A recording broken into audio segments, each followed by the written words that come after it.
ہوگا؟ تم بدکاری کرو گے تو کہاں اللہ معلوم ہوگا؟ شراب کی دکانوں کے چکر کاٹو گے کہاں معلوم ہوگا؟ سود اور رشوت کی دنیا میں گھومو گے تو کہاں اللہ پہچانو گے؟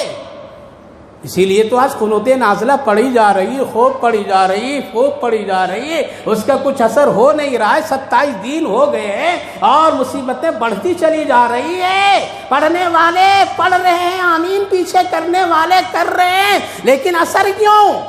اثر اس لیے نہیں ہو رہا ہے تم سود کھا کر کے آ رہا ہے، اثر اس لیے نہیں ہو رہا تو حق دبا کر کے آمین کہہ رہا ہے، اثر اس لیے نہیں ہو رہا تم اللہ کا انکار کر کے آمین کہہ رہا ہے، اثر اس لیے نہیں ہو رہا ہے اس میں کوئی زناکار بھی کڑا ہے، اثر اس لیے نہیں ہو رہا ہے کہ اس میں ایک دوسرے کے ساتھ میں غداری کرنے والے لوگ بھی کڑے ہیں، شریعت کو مکمل طور سے ختم کرنے والے بھی ہیں۔ جب تک کہ زنا نہیں چھوڑو گے، بدکاری نہیں چھوڑو گے، فضول خرچیاں نہیں چھوڑو گے، شادی کے ہنگامے کو جب تک کہ بند کر کے، فیشن پرستی کو ختم کر کے سنت رسول پر نہیں آؤ گے، آج وہ مارے جا رہے، کل ہمارے بھی بچے مارے جائیں گے۔ اللہ کا نظام ہے، ابھی بھی نہیں سدھرے ہیں، ابھی بھی نہیں سدھرے ہیں، ابھی بھی ان کو ہم کو احساس نہیں ہے، ابھی بھی شادیوں میں ہنگامے ہو رہے ہیں، بڑے بڑے خوفناک حالات ابھی بھی ہیں۔ جب حضرت عمر رضی اللہ عنہ کو کسی نے شہد کا پیالہ پیش کیا، کہا کہ شہد پینے کے لیے 1 مہینہ سے میں روک دیا ہوں، اس لیے جب تک کہ میں اپنے بھوکوں کو کھلا نہیں لوں گا اس وقت عمر شہد کو منہ میں نہیں رکھے گا، نہیں رکھے گا۔ آمین کہاں کہنے والے لوگ ہیں؟ دونوں طرف سے کمزوریاں ہیں۔ حضرت موسیٰ علیہ السلام کی پرورش ہوئی، کہاں ہوئی؟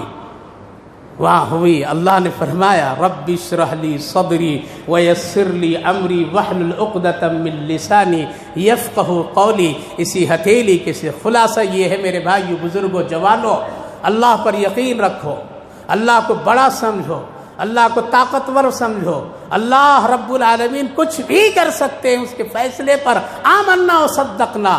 فلسطین اور دوسرے ملکوں کے مظلوم مسلمانوں پر تبصرہ مت کرو، یہ ایسا ہے ویسا ہے فلاں ہے، بلکہ استغفار کثرت سے کرو، گناہوں کو چھوڑو، اس گناہ کا اثر پہنچے گا، اس گناہ کا اثر پہنچے گا۔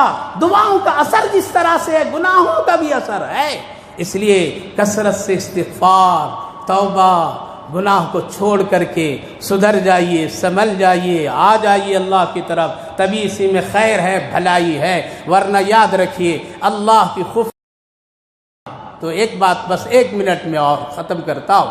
تو بچوں کو قتل کرنے والا، لڑکوں کا فرعون، اس کا نظام فرعونی ہے۔ آج جتنے لوگ بچوں کو قتل کر رہے ہیں وہ فرعونی نظام کو چلا رہے۔ لڑکیوں کو قتل کرنے والے کفار و مشرکین تھے جو بڑے بڑے قاتل بنے، 100 لڑکیوں کو زندہ دفن کر دیے، جس کو اللہ نے قرآن کریم میں ذکر فرمایا۔ لیکن اللہ کے دربار میں جب لوگ اتنے قتل کر کے آئے تو اللہ سب کو معاف بھی کر دیا ہے، وہ غفور الرحیم ہے۔ اس لیے نہ اسلام میں لڑکیوں کو قتل کا حکم دیتا ہے، نہ لڑکوں کو قتل کا حکم دیتا ہے، نہ بوڑھوں کا قتل کا حکم دیتا ہے، نہ اور کسی کو اس طرح کرتا ہے، بلکہ اس کی تحفظ، عزت کا ضامن سب سے بہترین اسلام ہے، جس کو اللہ نے ہم سب کو ماننے کی توفیق دیا ہے۔ مانیے، قائم رہیے، جمے رہیے، ڈٹے رہیے اور اسلام کو فالوور بنیے، اسی پر اپنا جینا مرنا کی نیت مقصد بنا لیجئے، اسی میں کامیابی۔ اللہ ہم سب کو عمل